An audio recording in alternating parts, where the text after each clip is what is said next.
Buenas tardes a todos y todas, espero que estén muy bien. Mi nombre es Cintia Cejas, yo soy la coordinadora del CLIAS, que es el Centro de Inteligencia Artificial y Salud para Latinoamérica y el Caribe. Un gran gusto darles la bienvenida a este nuevo webinar que organizamos con el apoyo de IDRC, que es el Centro Internacional de Investigaciones para el Desarrollo. Muy brevemente, contarles que el CLIAS es una iniciativa regional dedicada a fortalecer la investigación, el diálogo y las capacidades locales en el uso de la IA responsable, ética y equitativa para una mejora del acceso y calidad a los servicios de salud, especialmente para poblaciones vulnerables. Dentro de nuestro centro promovemos la generación de evidencia, la creación de guías prácticas, de buenas prácticas, desarrollo de comunidades de aprendizaje, obviamente inclusivas para todos los equipos que estén trabajando en esta intersección de IA y salud en la región. Bueno, hoy tenemos el privilegio de contar con un panel excepcional de referentes internacionales. Muchas gracias por estar acá, Julio, Bilal, Fernando, Sonia, Zulma. A cada uno muchísimas gracias por este valioso tiempo y por acompañarnos, y muchas gracias también a la gente que se está conectando. Sin más palabras, voy a presentar a Daniel Risato, que es médico y quien va a moderar este diálogo. Él es médico clínico, especialista en informática en salud, forma parte del CLIAS y es investigador del CIPS, que es el Centro de Investigación e Implementación en Políticas de Salud del Instituto de Efectividad Clínica y Sanitaria. Bueno, los dejo con Daniel. Muchísimas gracias de nuevo y ojalá, bueno, podamos seguir aportando a nuestra comunidad de conocimiento regional. Gracias. Muchísimas gracias, Cintia, a todo el equipo del IEX, del CIPS y del CLIAS que vienen impulsando este hub de inteligencia artificial aplicada a la salud en Latinoamérica y el Caribe, especialmente con actividades de este tipo, de difusión y de creación de comunidad y de alguna manera compartir buenas prácticas. El día de hoy vamos a tener un diálogo sobre bienes públicos digitales, inteligencia artificial y salud, cuáles son las condiciones necesarias. Y antes que nada, quisiera comentar que, si bien va a ser principalmente en español, vamos a tener intervenciones en idioma inglés. Entonces, les proponemos a todos los asistentes a este webinar que activen los subtítulos y la traducción automática que está en el menú inferior de Zoom. Lo pueden ver disponible como un botón con dos letras C, CC, y una vez que lo activen también van a poder configurar, seleccionar al español como idioma hablado y subtitulado. De esa manera, cuando haya intervenciones en español, eventualmente podrán ver también la transcripción, pero especialmente cuando hable Bilal en inglés, van a ver la traducción automática allí. Y esto es otro ejemplo de cómo la inteligencia artificial nos facilita también la comunicación. Pero volviendo al tema, para reflexionar sobre este desafío, nos acompañan, como dijo Cintia, 5 grandes expertos internacionales de diferentes lugares del mundo y con miradas complementarias sobre este tema tan interesante que es justamente la intersección entre inteligencia artificial y salud y cómo llevarlos o escalarlos como bienes públicos digitales. En primer lugar, presento a Bilal Matin, que es jefe de inteligencia artificial en PATH, que es una organización global sin fines de lucro que trabaja para desarrollar y expandir soluciones innovadoras para la salud global, obviamente apalancadas en tecnologías entre las que está justamente la inteligencia artificial. El rol de Chief AI Officer se creó para Bilal, así que también nos contará cómo ha sido esa experiencia. Por otro lado, Zulma Kukunubá es médica, directora del Instituto de Salud Pública de la Pontificia Universidad Javeriana en Bogotá, experta en epidemiología e inteligencia artificial aplicada a la salud pública. También nos enteramos que la misma organización de Bilal financió proyectos de Zulma, así que hay relaciones entre los participantes profesionales previamente. También, bienvenida Zulma. También está con nosotros Julio Boni Sáenz, que es médico de familia, parece otra vida, pero ese fue su primer rol. Y después se dedicó a la ingeniería de datos y la inteligencia artificial y el procesamiento del lenguaje natural, y además tiene un máster en Business Administration. Y actualmente trabaja como jefe de inteligencia artificial para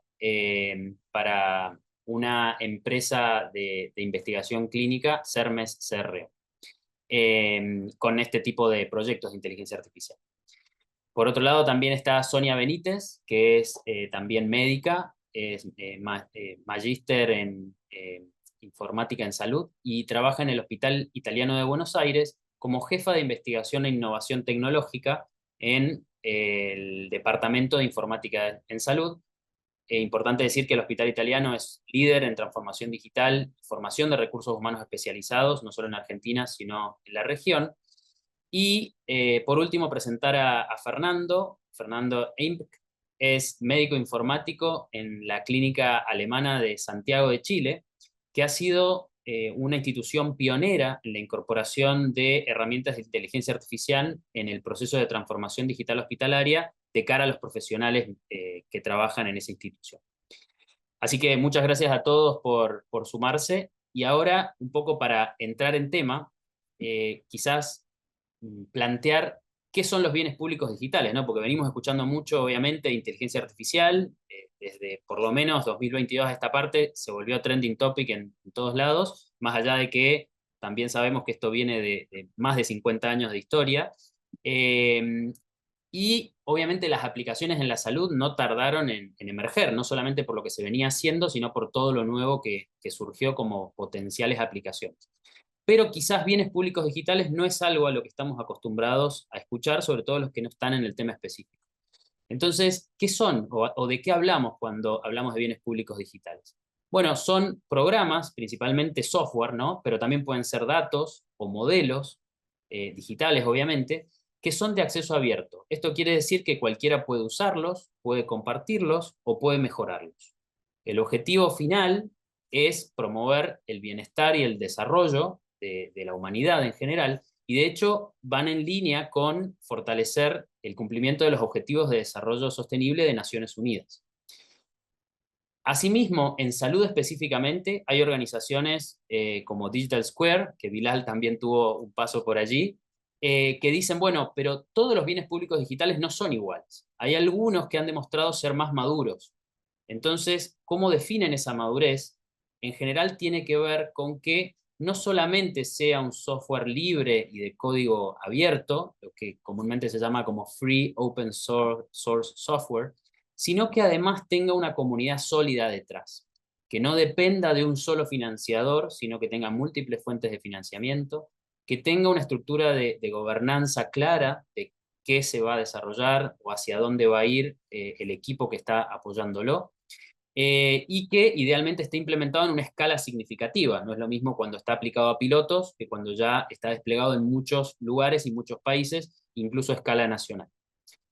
Al mismo tiempo, si hay evaluaciones y está comprobado su eficacia, su interoperabilidad, y se está convirtiendo o es un estándar de facto o por digamos, por adopción de los distintos usuarios o por regulación, entonces podemos decir que hablamos de un bien público digital maduro.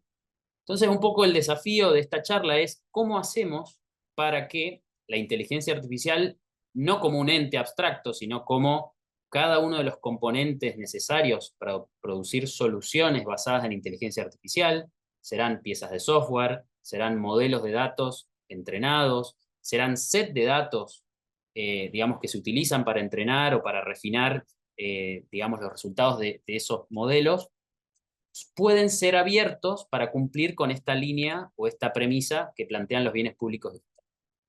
Entonces, un poco en esa línea, mi primera pregunta va para Bilal y tiene que ver justamente con esto. La voy a hacer primero en castellano y después se la hago a Bilal en inglés.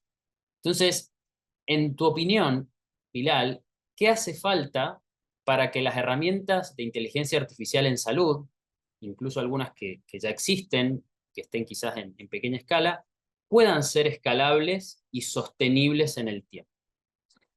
And in English, it would be, in your opinion, Bilal, what does it take for AI tools in health to become scalable and sustainable over time? Over to you. Thank you. Thank you, Daniel. And thank you all for having me and tolerating the fact that I'm going to speak a different language uh, and not even try to use any of the Spanish that I spent 7 years learning. I promise you it would be harder to understand my Spanish than it is to read these actually remarkably good closed captions. So, Daniel, I'm so delighted that you mentioned Digital Square. I spent just over a year as executive director of this beast that was really trying to think through exactly this question. And my first reflection is we have a lot to learn from all of that great work that happened over the last decade in terms of digital public goods that are not AI based. And the first thing I think we learned is it's actually quite hard to figure out what's a mature, scalable technology and to bring it to scale. And apart from the fact that it's hard, despite the fact that we talk about free and open source a lot, it's not actually free, right? It's a little bit of a lie. And I have a colleague, Carl Fourie, still at Path, who worked for Digital Square, who has this great metaphor or analogy he likes to use, which is free and open source. The free is free like a puppy, right? So it's great. You can have a puppy. You don't have to pay anything sometimes to get the puppy. I promise you the insurance, the food, all of that care is going to cost you a lot. Fundamentally, that's the maintenance, the operationalization, the paying your children to take the puppy for a walk. Let's call them software developers. All of those people need to be paid. And so free and open source isn't free at all. And I think that's the first thing that we can learn. A lot of money is actually required to make this ecosystem work. And as we think about more recent AI-based innovations, as much as everyone is running around telling you that you can use this stuff for free, you're paying a price, right? I think we've long talked about the fact that if you aren't paying for the product, you're probably the product. It's your data that's the most useful and interesting thing. So that's my first set of reflections. My second one is that interoperability remains the single most important issue that we need to deal with. We struggled with integration and interoperability of the many digital health solutions that we were implementing, and we created this enormous fragmented landscape that we then spent half a decade trying to figure out how to make everything talk to one another. And as we see this kind of evolution of AI-based technologies, I think that's my fear. There's so much excitement and there's so many people creating these new products, and there's not enough people thinking about how do we make sure that they're talking to the digital health infrastructure that exists. And there are great companies out there that are thinking about this that have got really slick solutions, right? No EHR vendor, electronic healthcare record software vendor, wants to figure out how to integrate with every single potential AI tool out there. They don't want to expose API keys for everyone because that's not safe. And every single AI solution vendor is trying to chase the EHR solutions because they know that's the single quickest route to market. So there's this interesting space in the middle where you start thinking about middleware solutions, right? How do you create that marketplace where the EHR vendor only needs to integrate with one thing, and that one middleware solution can integrate with all of the AI products out there, right? And it becomes a really interesting solution to trying to achieve scale where instead of doing lots of one-to-one mapping, you do a one-to-middleware mapping on both sides. And suddenly the problem becomes slightly more tractable. Thinking about the AI world more specifically and where I think it begins to become different to what we've experienced in the digital health information space, I think my one big thing is the evidence base and the generalizability of these technologies. It's very easy to pick up a Comcare-based solution and take it from Ethiopia to Argentina to Cuba, right? Fundamentally, you need to figure out the interoperability of that solution, but the health record or the information system works the same way. maybe you need to tweak it for its inputs. We've learned time and time again that AI-based tools, a prediction algorithm, a computer vision-based algorithm for detecting breast cancer on a mammogram, differ profoundly in their performance at hospitals a few miles apart. So this idea that you can generate evidence that this thing is effective in one country and just pick it up and drop it somewhere else just doesn't work, right? You need local evidence of effectiveness. And one of the real challenges we're going to experience in scaling AI-based tools is figuring out how to build that local evidence base to make sure that we're actually helping local communities rather than just chasing something because it has the word AI in it. I think those are my three big reflections. Many, many more, but I'm sure we'll find time to talk about them. Thank you, Bilal. Muchas gracias, Bilal. Y para continuar en esta línea de escalabilidad y de cómo salir del vendor lock, quisiera preguntarte, Julio, en este contexto actual donde 3, 4 grandes jugadores están tratando obviamente de copar el mercado de la inteligencia artificial y obviamente en salud en particular también, ¿cómo podemos hacer para depender menos de infraestructuras o proveedores externos de inteligencia artificial? Gracias, Daniel. Es una buena pregunta y yo creo que parte del problema es que todos hemos caído en el mensaje que las grandes compañías tecnológicas están lanzando desde, como has dicho tú, desde el año 2022, que es cuando OpenAI pues pone a disposición del gran público de manera gratuita, que este es el tema, gratuita para los usuarios, un modelo de lenguaje, el GPT 3.5, lo que se conoce como ChatGPT. Porque antes de esto, los que llevamos ya décadas en este área, pues hemos venido trabajando en modelos como los que ha comentado Bilal, que son modelos predictivos, relacionados con imagen, incluso modelos de lenguaje que eran más pequeños, que podías ejecutar incluso en un laptop, en un ordenador portátil casero. Entonces, en determinado momento, estas grandes compañías tecnológicas se dan cuenta de que si tú escalas, creas modelos muy grandes, que por definición solo pueden ser entrenados con una gran inversión en capital y una gran infraestructura, y solo pueden ser ejecutados, solo pueden ser utilizados si tienes una gran infraestructura por detrás, se dan cuenta de que con estos modelos obtienes resultados mejores. Estamos viendo ya que esto ocurre hasta cierto punto, porque llega un momento en el que, aunque utilices todo Internet, todo el contenido de Internet para entrenar un modelo de lenguaje, pues hay un límite y, en mi opinión, hemos alcanzado ese límite ya hacer modelos más grandes no va a hacer que sean mejores. Entonces nos han vendido esta narrativa de que la inteligencia artificial son los grandes modelos de lenguaje. Y parece que nos hemos olvidado de que la inteligencia artificial es un campo que lleva 50 años y donde puedes tener desde modelos pequeñitos que se ejecutan en un ordenador con muy poca memoria hasta estos grandes modelos de lenguaje. Creo que hay un interés muy fuerte por estas compañías por hacernos creer esta narrativa de que sin un gran modelo de lenguaje no puedes hacer nada. Creo que hay un conflicto geopolítico al final, donde vemos, por ejemplo, como compañías chinas que están financiadas por el gobierno chino, pues han liberado grandes modelos de lenguaje, lo que llaman de pesos abiertos, es decir, modelos de lenguaje que tienes acceso a cómo están entrenados, porque es una forma de romper con esta estrategia de oligopolio, ¿no?, de las grandes compañías en Estados Unidos. En Europa vemos movimientos, aunque es cierto que en Europa vamos por detrás en este sentido, donde se está intentando inyectar dinero para generar infraestructura en Europa que nos permita ser independientes de las grandes infraestructuras de Estados Unidos.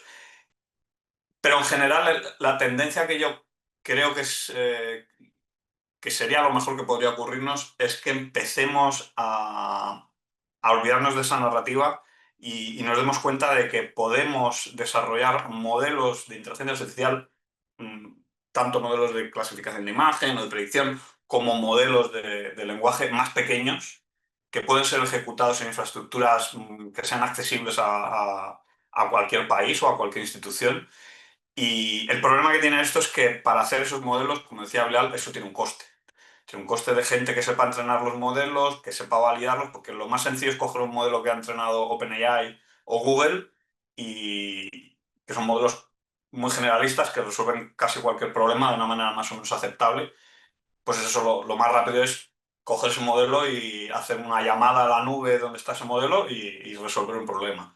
Claro, hacer un modelo pequeño, entrenado con datos específicos, pues es más costoso. Pero creo que el camino debería ir por ahí, porque es lo que nos va a dar libertad para no depender de 3, 4 compañías y que se monte un oligopolio.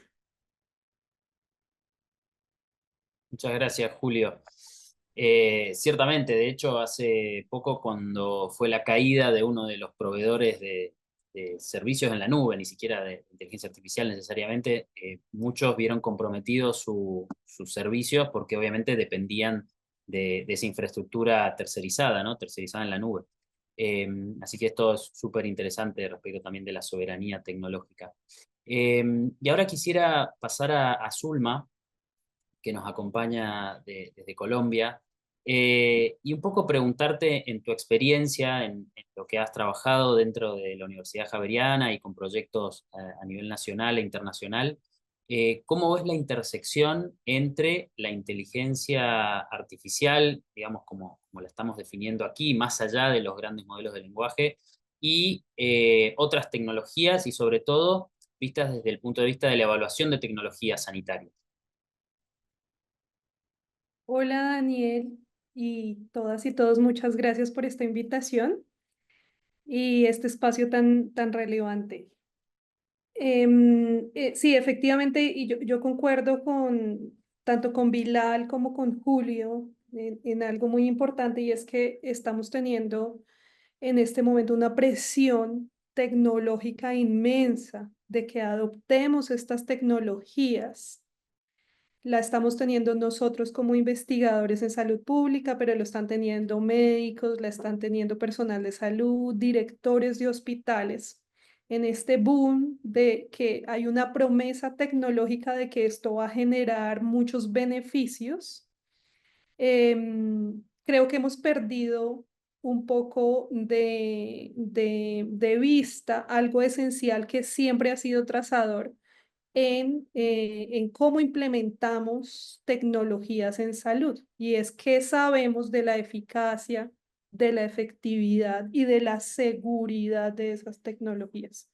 Y fíjense que esto es un mantra que hemos tenido siempre para la implementación de tecnologías en salud, pero ahora con inteligencia artificial parece que nos estamos como saltando un montón de cosas que ya conocíamos y teníamos una serie de protocolos que hacen, garantizan que la intervención sea mejor al status quo y que garantizan que siempre sea segura y que sus costos en últimas no vayan a ser superiores y generar otras inequidades.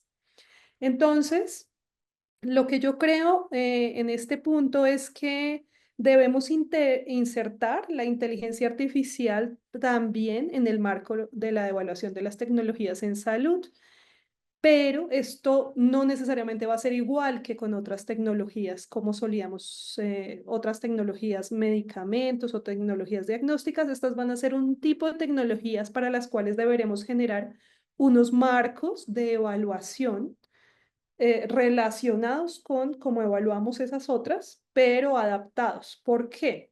Porque adicionalmente, además de garantizar la seguridad, la eficacia, la costo-efectividad, la aceptabilidad de de las intervenciones mediadas por inteligencia artificial, también la velocidad a la cual va a cambiar esa tecnología va a ser mucho más grande. Entonces tendremos que evaluar, por ejemplo, con qué datos se entrenaron esos modelos inicialmente. Luego sí se hicieron validaciones internas, validaciones externas a otras poblaciones.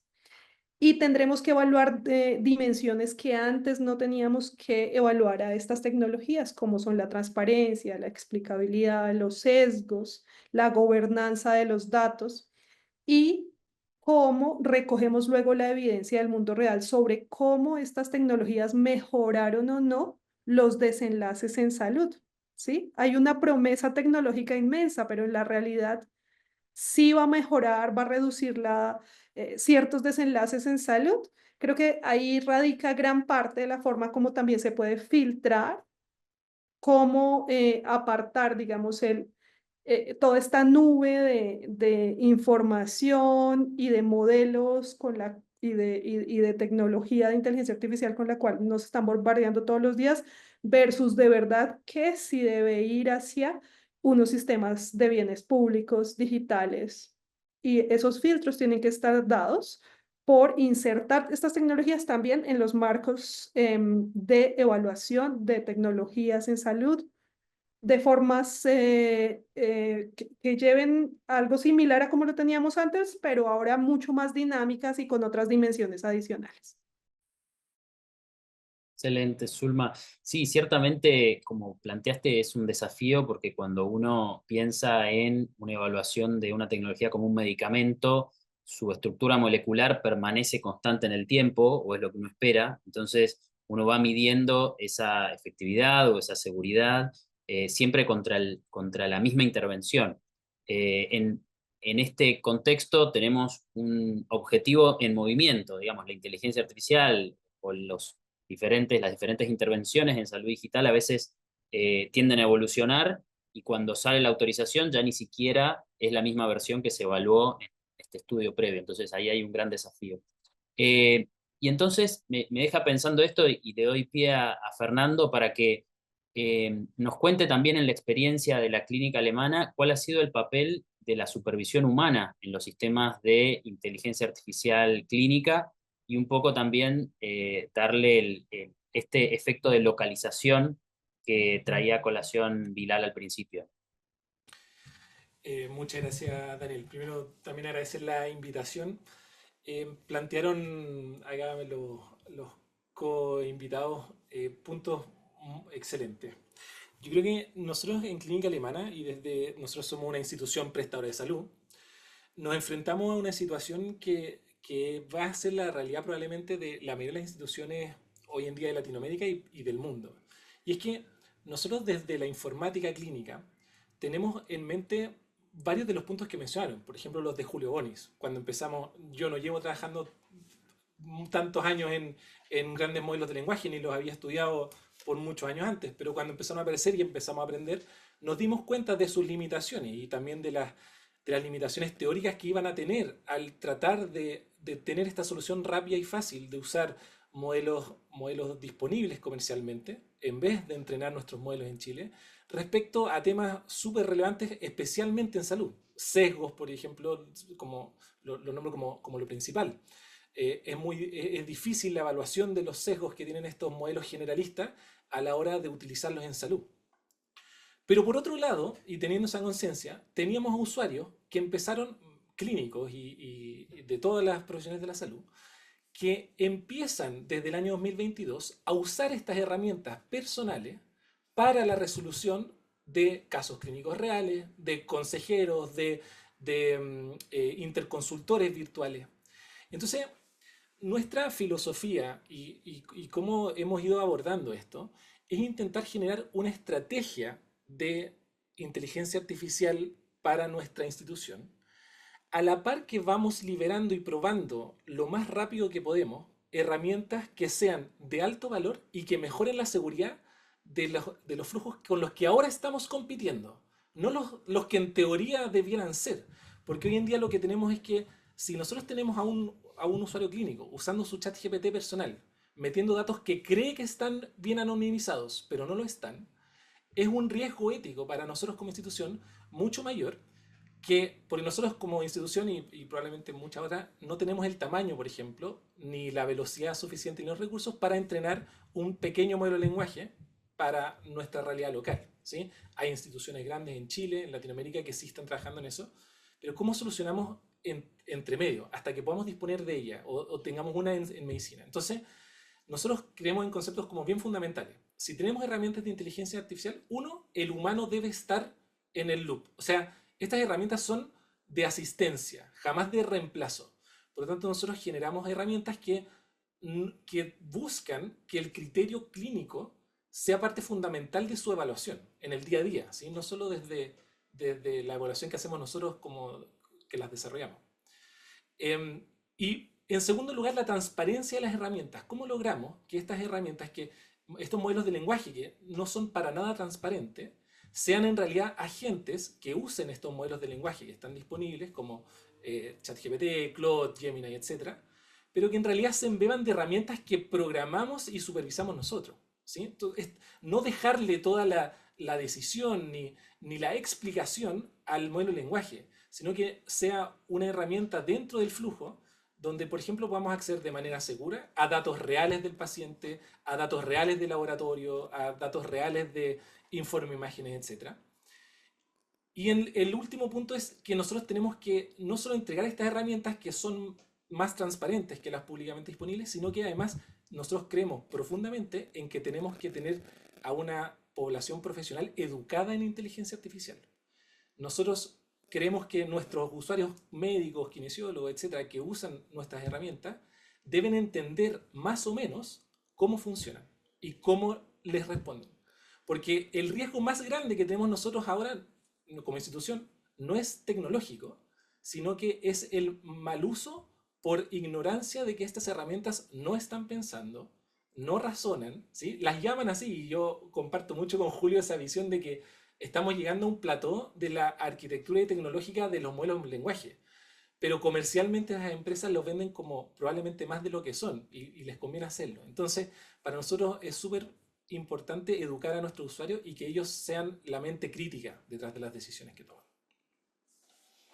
Excelente, Fernando. Muy interesante esto de tratar de evitar el bring your own device aplicado a inteligencia artificial, ¿no? Que es lo que está pasando hoy, no solamente, como decís, en Chile, sino en todo el mundo.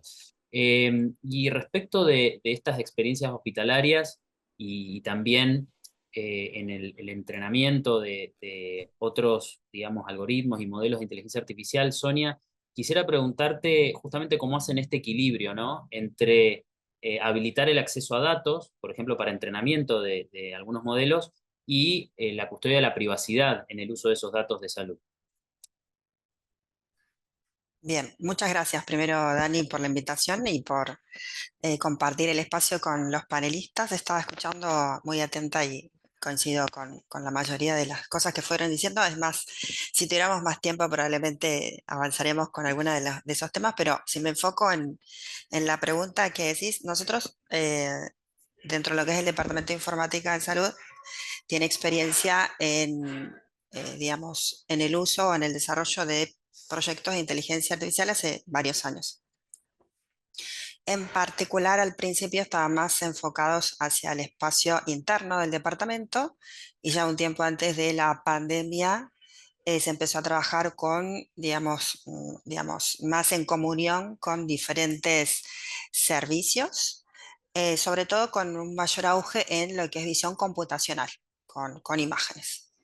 Entonces, un proceso que terminamos armando es un pipeline en el cual nosotros inicialmente evaluamos la factibilidad del proyecto en cuestión y uno de los temas que se tratan tiene que ver con los datos, ¿sí? Entonces, los datos en general, perdón el ruido externo, los datos en general, o mejor dicho, nos fijamos si hay datos públicos para poder utilizar para el entrenamiento. También nos fijamos si hay datos locales para utilizar y eventualmente hacemos una combinación. Generalmente iniciamos el proyecto con un protocolo de investigación, chequeamos cuestiones que tienen que ver con el uso específico de estos datos, estas imágenes, y usamos eso para el entrenamiento, ¿sí? Entonces, y después hay un segundo protocolo donde se busca hacer una validación con un conjunto diferente de datos, ¿sí? Entonces, los datos que se utilizan no son los que ni son que están en uso directo con el paciente, sino que están enmarcados y dentro de un framework y con el cuidado ético correspondiente a un protocolo de investigación, ¿sí? Para los nuevos modelos o para la IA generativa, además se sumó una ronda más con el cual muchos de estos modelos ya están preentrenados, entonces se sigue haciendo una validación local, digamos, una vuelta de tuerca en laboratorio antes de pasar a mundo real, a que lo puedan usar en producción.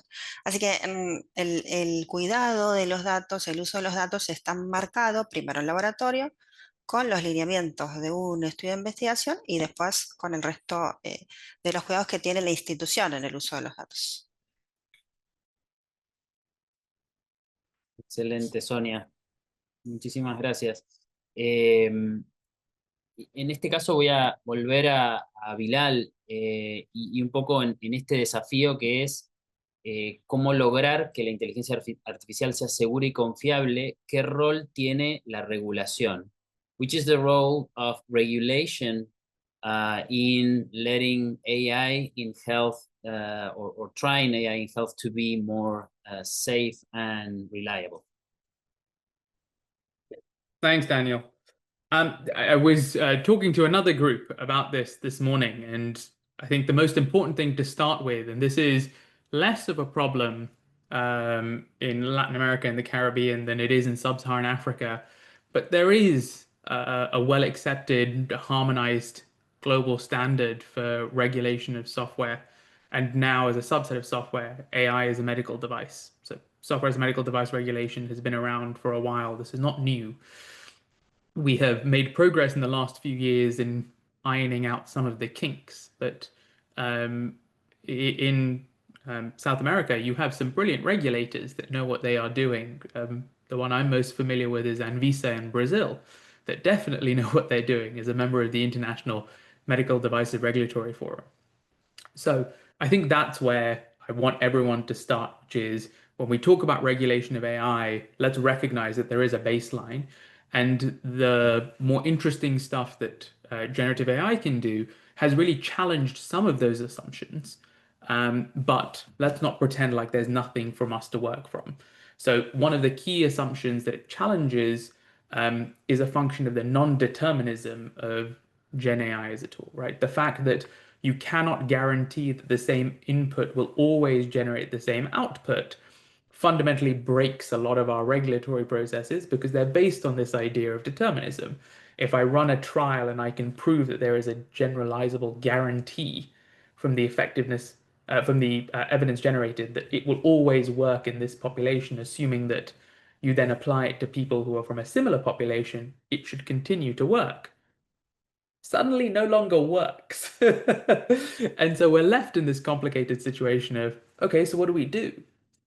The other challenge we're contending with right now is increased autonomy, right? There are tools today where you can create an effective chatbot that is empathetic and is capable of soliciting information, coming to a meaningful diagnosis, and in the context of mental health conditions can provide therapy or therapeutic intervention there and then and monitor for follow-up, right? And I want to reflect back to Fernando's point. I'm a big believer in human-in-the-loop applications of AI, but we now live in a world where there are fully autonomous applications that are possible.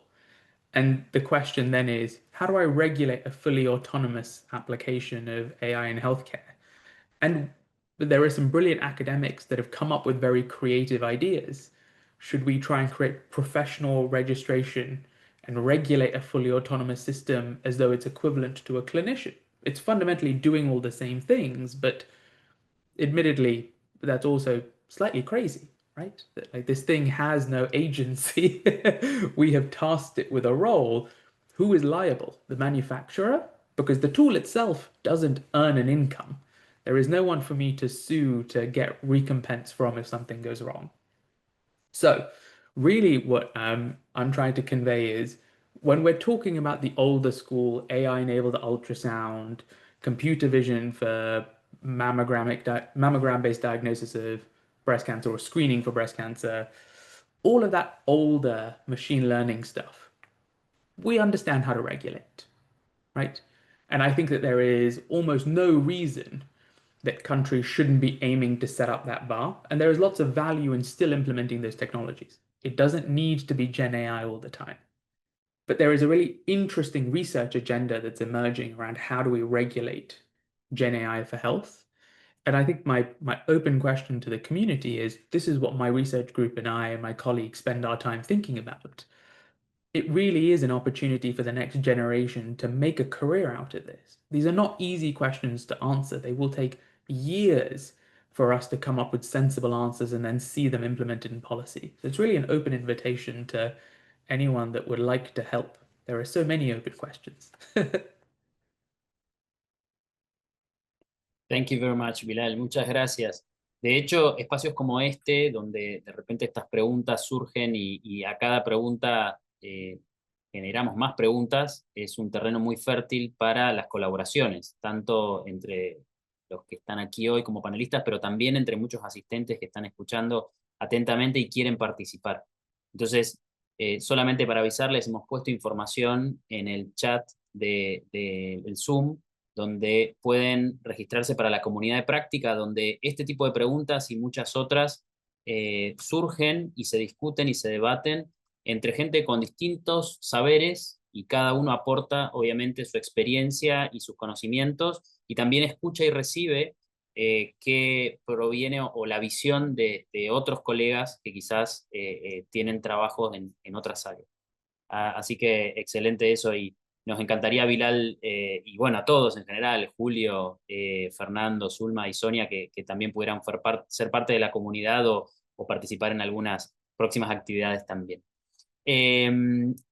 Volviendo al tema de esto de cómo lograr la seguridad y cómo evitar los sesgos, un poco la pregunta para Julio que me surgía es, ¿cómo hacemos para evitar que estos modelos de inteligencia artificial reproduzcan tratos injustos o comportamientos sesgados desde tu perspectiva? Sí, gracias por la pregunta. La engancho un poco con lo que acaba de comentar Bilal sobre el tema regulatorio, porque son dos cosas que van muy a la par. Respecto al tema regulatorio, yo lo que percibo, efectivamente, esto no es nuevo. El software como dispositivo médico tiene una regulación de muchos años y desde los años 80 pues ya se conoce que hay que evaluar bien el software, porque un error en el software puede tener consecuencias catastróficas. Por ejemplo, en radioterapia, el caso del TERAC 25 es muy conocido en Canadá. Y entonces hay toda una tradición y se sabe cómo hay que evaluar un software. Cuando evaluamos la inteligencia artificial generativa tenemos este problema de que el output no es determinista. Habría formas de hacer que fuera más determinista, pero en general no es determinista, con lo cual es muy complejo. Y uno de los temas que son muy complejos de evaluar, y hay muchísima gente trabajando en ello, pero no es un tema resuelto para nada, es el tema de los sesgos, ¿no? Que ya en modelos predictivos tradicionales ya se sabe que hay sesgos, porque los datos de entrenamiento que utilizas para un screening de mamografía, pues si todas las poblaciones humanas, todas las etnias no están cubiertas en ese dataset, pues si cuando tú entrenas el modelo para predecir, por clasificar una mamografía para mujeres blancas de Estados Unidos y la aplicas, por ejemplo, para mujeres en China, pues empiezas a tener problemas, ¿verdad? Y esto ya se conocía con modelos más deterministas, pero ya con los modelos de lenguaje pues es una catástrofe absoluta porque empieza a haber sesgos por todos los lados.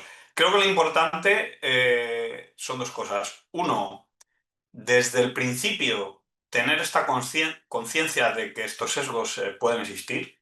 Y es algo que cuando trabajo con algunos tecnólogos simplemente no son conscientes de ello, no piensan en ello. Entonces, desde el primer momento hay que pensar en ello y hay que establecer mecanismos para al menos monitorizar o comprender cómo estos sesgos están operando, ¿vale? Y luego el otro tema es que que esto va un poco en contra de los intereses o de las necesidades de la gran cantidad de inversión financiera que se está haciendo en esta IA generativa. No puedes implantar cosas sin evaluarlas bien, que es un poco también Zulma lo ha comentado. Tenemos toda una tradición de evaluación que es necesaria, ¿no?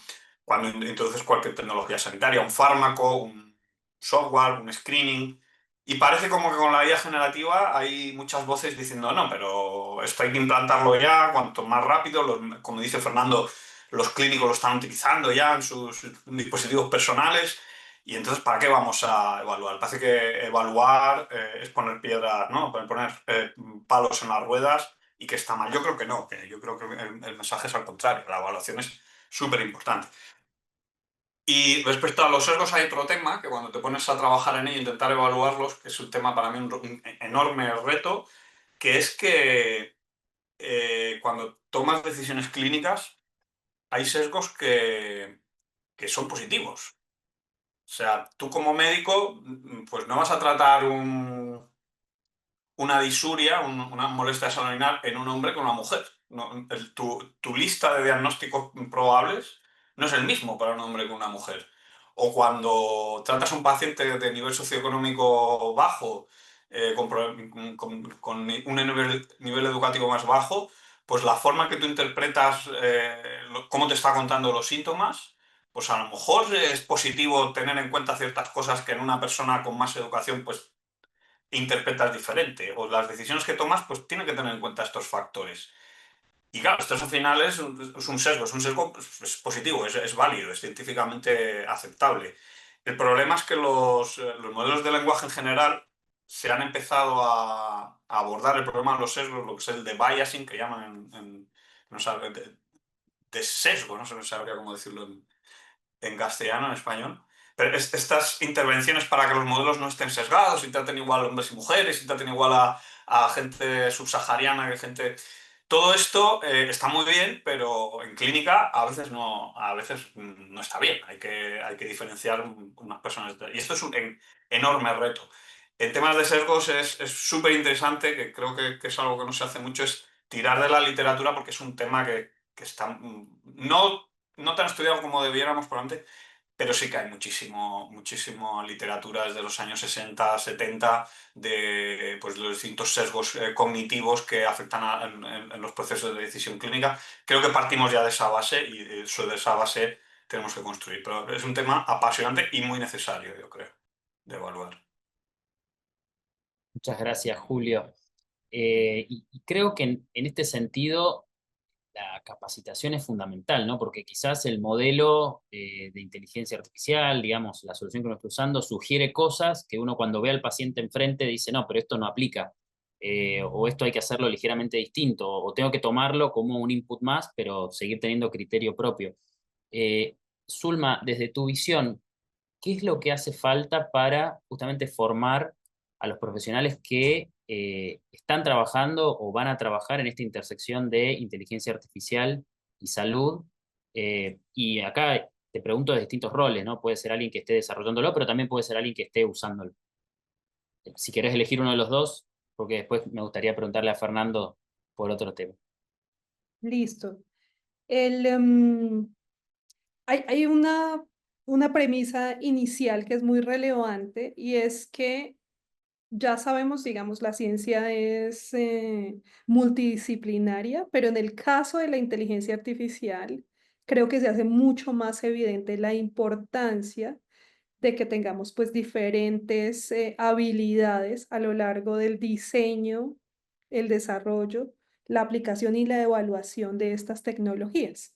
Entonces, eso necesariamente implica que la formación tiene que cambiar de cierta manera para adaptarse. ¿Cómo hacemos, digamos, que la carrera de medicina u otras carreras de la salud aprendan a trabajar mucho más de la mano, por ejemplo, con la ingeniería? Hay más cuestionamientos de temas éticos, también de cómo se implementa la tecnología y todo este conocimiento de la aplicación digital implicará otra terminología, otras habilidades que es muy importante la discusión hoy en día de estos currículums de carreras de salud, cómo podemos hacerlos más fáciles esa interacción para el futuro.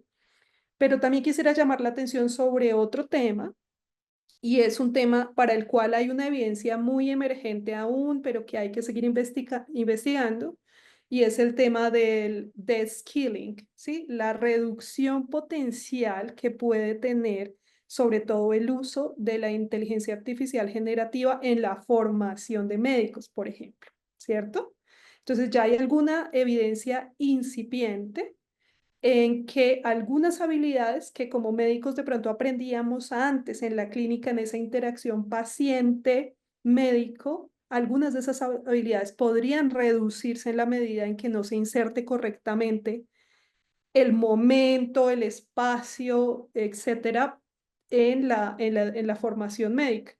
Por supuesto, como esto es tan reciente, todavía esa evidencia de que esto en qué dimensión va a ocurrir es aún baja, pero creo que en los dos ángulos hay que trabajar. Por un lado, en cómo diseñamos currículos de medicina y segundo, con más interacción con otras profesiones y también cómo desde otras profesiones hacemos puentes comunicantes desde la ingeniería hacia la medicina y hacia ciencias de la salud, pero adicionalmente, cómo vemos cuál va a ser el impacto en el aprendizaje, en las habilidades y cómo van a ser esos médicos y trabajadores de salud del futuro.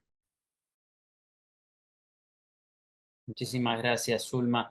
Y en esta misma línea, Fernando, también en tu experiencia y con tus conocimientos, ¿cuáles son los cambios culturales o vinculados con esto de capacitación que mencionaba Zulma, son los que necesitamos para convivir mejor con la inteligencia artificial en salud? Gracias, Daniel. Bueno, no tengo la respuesta, puedo decir lo que hemos estado intentando hacer. Lo que tenemos claro, y comparto plenamente lo que dijo Zulma, es que existen riesgos que son mitigables mediante cambios culturales. Si esto no, nosotros podemos tratar de diseñar la herramienta con IA generativa agéntica lo más perfecta que permita la tecnología, y aún así existe el riesgo de la sobredependencia, de que esto, como no son determinísticos, por mucho que uno modifique los hiperparámetros de los modelos, no sabes qué va a preguntar el próximo. Y puedes hacerle 10.000 preguntas a tu sistema, hacer datasets, tratar de validarlos por todos lados, y sin embargo te vas a encontrar el día de mañana uno de 1.000 usuarios que va a preguntar algo que no te esperabas, que va a generar una respuesta que no esperabas. Entonces, nosotros estamos tratando de abordar el riesgo de ese caso también. Y lo hacemos mediante, para mí, la única herramienta en realidad de la que yo dispongo es la transparencia y la educación. O sea, a mí cuando yo veo hoy en día como médico, las interfaces incluso de las grandes empresas de lenguaje y de inteligencia artificial, me da un poco de rabia en el fondo la hipercomercialización. Esto de que parezca, lo hacen parecer como algo súper inteligente, porque las respuestas parecen inteligentes. Pero hoy en día tú vas a congresos y te encuentras con que las presentaciones de los exponentes todas tienen los mismos prototipados de lámina, todo está pasado por Canva, te vas a las redes sociales y hay mucha basura. ¿Sí? Hay mucha basura generada por GenAI, ¿sí? Que individualmente cuando un usuario obtiene la respuesta parece brillante, pero cuando te pones a ver, y probablemente Julio y Bilal lo tienen súper claro, agarras a 100 de esas respuestas, o agarras 1.000 o agarras 1.000.000, te das cuenta de lo mucho que se tiende a normalizar, que aparecen los sesgos positivos que dijo Julio son importantísimos. ¿Sí? Imaginemos, por ejemplo, la prevalencia de cáncer gástrico desproporcionada que existe en Chile versus otros países. Ese sesgo clínico, si lo vas a usar para toma de decisiones, es importantísimo. Pero no va a aparecer si usas ChatGPT para preguntarle el diagnóstico. Entonces, nosotros creemos que nuestros usuarios, si van a transferirle la responsabilidad de las decisiones al paciente, deben entender con qué están interactuando. Es como al radiólogo le enseñamos sobre cómo se produce el rayo X, ¿sí? Le enseñamos sobre seguridad de radiación. Si le vamos a entregar herramientas de guía a todos nuestros usuarios, nos tenemos que preocupar también de que entiendan cuáles son los riesgos. Y como dijo Julio, quizás no vamos a poder ser capaces de identificar cada uno de los sesgos que aparecen en las preguntas, pero al menos necesitamos que sean capaces de anticipar que podrían existir. Porque ya con eso se vuelve más crítica la evaluación de las herramientas. Entonces, eso es un esfuerzo que nosotros hacemos en paralelo haciendo cursos, talleres. El próximo año, a principio del próximo año, nosotros queremos hacer un taller para todos los profesionales de la salud que sea obligatorio de nuestra clínica para usar nuestra ficha clínica, que tiene herramientas de ella o que las va a tener en ese momento, que tengan que certificarse en un curso de uso de esta herramienta. Entonces, yo creo que eso hay que ir abordándolo en paralelo, ¿sí? No tratar de que la herramienta sea, digamos, 100% intuitiva, porque yo personalmente creo que jamás vamos a llegar a eso de forma segura, ¿sí? Eso desde un punto de vista como desarrollador.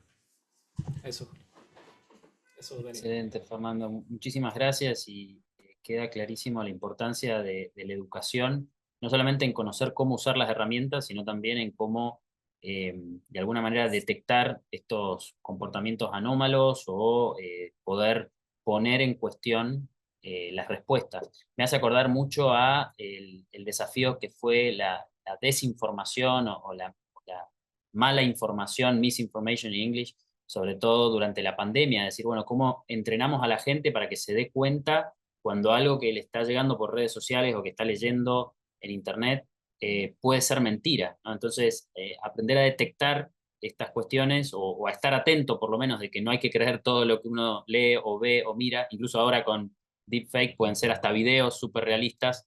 Acá somos todos reales, no hay bots, creo yo, ¿no? Han venido todos en persona, pero a poder detectar y poder contrarrestar estas cuestiones. Estamos ya sobre la hora, les agradezco muchísimo, pero si pueden, me tomaría unos minutos más para Sonia, que tengo una pregunta más para ella, y después un comentario de cierre con todos, y también le agradecemos a los asistentes que nos siguen acompañando. Y vuelvo, Sonia, a lo que vos contabas del hospital italiano, como para cerrar el ciclo, respecto de, digamos, de los datos y del entrenamiento que hacen en sus propios modelos, y saber cuál es la política del hospital respecto de, o cómo hacen, ¿no? Para que estos desarrollos que está haciendo el hospital italiano, muchas veces basados en modelos que han compartido otras instituciones, después puedan también volver a la comunidad. ¿Pueden ser reutilizados en otros hospitales estos desarrollos? Digamos, de los proyectos que tenemos o que intentamos en algún momento externalizar, se intentó hacer vía, digamos, convenios, colaboración. En particular el último, que es el de grandes modelos de lenguaje, TANA, ya está en una institución de manera exploratoria, pero es bajo convenio, ¿sí? No, son bienes privados, si vamos al caso de las definiciones. Pero sí es desafiante poder ingresar o que otras instituciones lo utilicen. En las primeras experiencias que tuvimos, las íbamos a hacer como una especie de estudio de validación externa, y fue muy complejo y hubo bastante resistencia. Tuvimos que hacer varias sesiones y varias reuniones.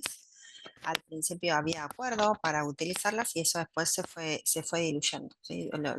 Incluso avanzamos con varias instituciones, pero después no pudo progresar. Y el tercer ejemplo que podría dar es uno de los proyectos en los cuales se hizo un desarrollo con un entrenamiento con imágenes públicas, pero que localmente no teníamos en el hospital, no tenemos la chance de validarlo. Entonces, en asociación con el programa Ojo Pampa, en La Pampa, hicimos la validación de esa herramienta con datos locales, no datos del hospital, sino datos de ese programa. Y ahí con ellos estamos avanzando en la posibilidad de poder avanzar en el uso de una de estas aplicaciones que tenemos. Por ahora, de lo que tenemos nosotros, se hace a través de convenios o colaboraciones. El camino del bien digital público lo pensamos con una de nuestras aplicaciones, pero sabemos que hay que hacer varios pasos para lograr la certificación y que pueda convertirse en un bien público. Y después, Dani, qué pena que nos quedamos sin tiempo, porque hay mucho para Bueno, charlar. hacemos la versión 2, ¿no? Me encantaría poder tenerlos a todos de nuevo y poder continuar, porque ciertamente la próxima vamos a agendar 2 horas para que todos Ok. podamos reservarnos el tiempo y darles el espacio adecuado para poder compartir más sobre estos temas. Para cerrar, y en estos 3-4 minutos que les robo a todos, me gustaría pedirles una última reflexión, quizás de 30 segundos, un minuto, un poco en esta visión que se está dando en el mundo con la inteligencia artificial en general, ¿no? Entre los tecno-optimistas y los tecno-pesimistas, los que dicen que la inteligencia artificial nos va a matar a todos, o los que dicen, no, la inteligencia artificial va a hacernos mejores y el mundo va a ser mejor el día de mañana. Y también esta batalla que se da entre modelos cerrados para tratar de controlar y darle seguridad, muy obviamente apalancado por los Big Four o las grandes compañías detrás de eso, o los que dicen, no, modelos abiertos que puedan ser auditables, que todos compartamos esa innovación, obviamente con los riesgos que podría implicar si alguien hace un mal uso de esos modelos. Entonces, ¿cómo ven ustedes de acá 5 a 10 años el mundo de la inteligencia artificial en la salud específicamente? ¿Más abierto, colaborativo o más cerrado y más propietario? Bilal, sorry, I should make it in English, but would it be I got it. open source? Okay, thank you, great, thank you for that. My 10-second reflection, not even 30-second, is we've played this game many times. Many times people have told us AI is going to revolutionize the world. This goes all the way back to the Dartmouth conference in the 1960s, right? We have been here before. And the progress that we have made in any 5 to 10 year period is nowhere near what people told us it would be. And fundamentally, the progress we make will be a function of the decisions that this community and others make. And if we invest in the evidence that demonstrates this stuff works, like Zulma said, actually makes people healthier, we may realize some of the extraordinary potential that's being promised. And if we fail to, much like we have every single time someone has asked someone that question, we will be here in 10 years' time with someone telling us about the latest advance in AI and asking the same question of whether it's going to change the world. Julio. Sí, bueno, yo creo que esto es hacer predicciones a futuro, ¿no? Un poco, como decimos en España, predicciones de cuñado, ¿no? O de barra de bar. Pero yo apostaría que va a ocurrir, o creo que lo que debería ocurrir es parecido a lo que ocurrió con la revolución de los ferrocarriles, que no sé si conocéis un poco la historia, pues en Estados Unidos al principio quien ponía las vías era capital privado, pues gente que ponía mucho dinero y se hicieron grandes fortunas con eso. Pero creo que a la larga en estos temas hace falta un set de datos, hace falta infraestructura, hace falta conocimiento. Todo esto toda esa infraestructura, creo que lo correcto es que sean los gobiernos o los estados los que lo faciliten como un bien público y permitan que a partir de ahí pues surjan las iniciativas públicas o privadas. Pero creo que vamos un poco atrás en ese sentido. Han entrado ahora capital privado básicamente, que es el que ha empujado, pero esto va a tener que ser algo tratado como un bien público porque creo que es creo que es lo que más va a beneficiar a todo el mundo en general. Gracias, Julio. Zulma. Bueno, yo estoy un poco en la mitad entre los muy optimistas y los muy pesimistas, me siento así. Creo que tenemos que resistir un poco la presión tecnológica y volver a centrarnos en algo que ya conocemos que es el método científico, ¿sí? ¿Qué tanta evidencia tengo de que esto sí mejora la vida de la gente? Y qué tanta evidencia que no va a hacer más daño, que no va a ser más costoso y que no va a generar más inequidades. Y la labor nuestra, creo, también desde la formación de futuros profesionales de salud y toda la formación en general de los profesionales de salud, es que tengamos la seguridad, pues, que no va a reemplazar esas profesiones de salud necesariamente, pero sí va a cambiar la forma en que nos relacionamos con los pacientes, que nos relacionamos con el cuidado en general y debemos implementar toda una serie de estructuras de formación en evaluación crítica de lo que significa el uso de la inteligencia artificial en salud. Y eso yo creo que es un llamado muy importante para las agencias de evaluación de tecnologías, para las universidades, para los sistemas de salud. ¿Cómo vamos a evaluar críticamente esto? Y cómo vamos a evitar que esos potenciales riesgos del futuro, la superautomatización y estos agentes tomando decisiones por nosotros, no nos traigan como consecuencia precisamente más inequidades y problemas en salud. Entonces, volver a poner en el centro evidencia científica y el juicio humano como parte de la interacción con la inteligencia artificial. Gracias, Zulma. Fernando. Estás en mute. Gracias, Daniel. Ahora sí.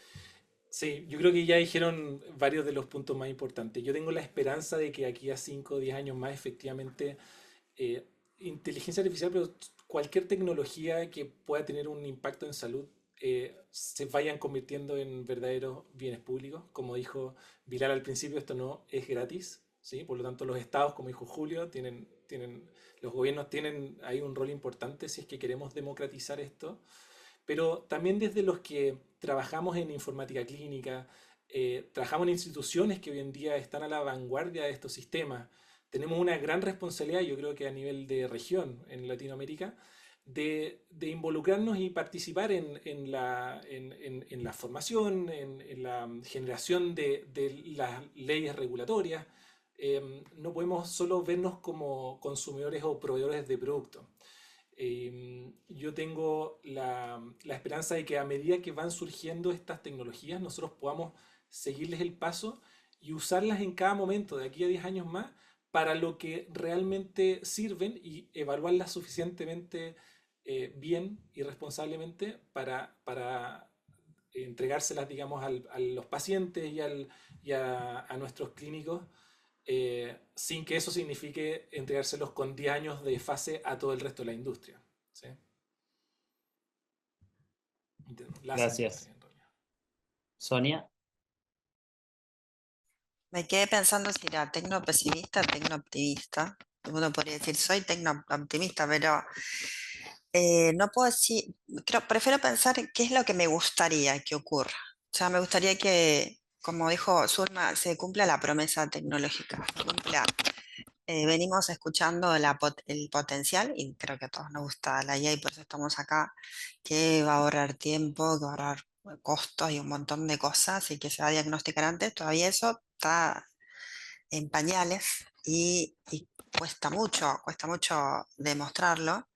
Y lo otro que me gustaría, esperemos que en este plazo de 5 años se estabilice también la presión tecnológica. Cada día hay más aplicaciones comerciales. De hecho, tengo una lista de espera. Nosotros evaluamos muchos productos y ver por ahí la expectativa que tienen las personas que lo quieren utilizar, y cuando uno evalúa y le rasca un poco y dice, "Y las métricas no son buenas, no se validó, pero lo quieren usar". Digamos, estamos ahí, estamos en esa ola. No sé qué podría pasar en 5 o 10 años. Es muy dinámico esto. Me encantaría que se estabilice un poco y que se pudiera usar adecuadamente y que realmente haga lo que estamos esperando hace tiempo que se pueda hacer con este tipo de tecnología. Excelente. Bueno, muchísimas gracias nuevamente a todos ustedes y a todos los asistentes, obviamente, por prestarse para este diálogo y para escuchar y debatir. También vimos que pusieron algunas preguntas en el chat. Por temas de tiempo no vamos a poder levantarlas, pero creo que son un insumo súper valioso para estas comunidades de práctica. Entonces, nuevamente, los invito a sumarse, a seguir discutiendo estos temas. No son discusiones cerradas. Lo que escuchamos hoy confirma que el futuro de la inteligencia artificial en salud no depende solo de tecnología, que obviamente va a seguir avanzando y siempre va a estar como esa presión de querer usar más procesamiento, más infraestructura, pero también va a depender de las decisiones que tomemos como sociedad, ¿no? Sobre todo cuando pensamos en convertir estas soluciones en bienes públicos digitales, que sean abiertos, que sean seguros, que sean sostenibles. Eso va a requerir voluntad política, marcos regulatorios claros, la inversión sostenida en el tiempo y sobre todo apuntado a fortalecer capacidades locales, como muchos de ustedes resaltaron. Porque, bueno, si bien la regulación excesiva sin innovación nos inmoviliza, y un poco también hay tensión en eso, también es cierto que sin regulación la innovación claramente puede ser riesgosa, ¿no? Así que tenemos que encontrar ese equilibrio donde la inteligencia artificial sirva al bien común, refuerce la equidad, pero no a cualquier costo, ¿no? Y sin dejar a nadie atrás. Nuevamente, muchísimas gracias. Seguiremos en contacto seguramente y esperamos verlos, muchos de ustedes, en los próximos encuentros y actividades sincrónicas y asincrónicas del CLIAS, el Hub Latinoamericano de Inteligencia Artificial en Salud. financiado por IBX. Muchas gracias.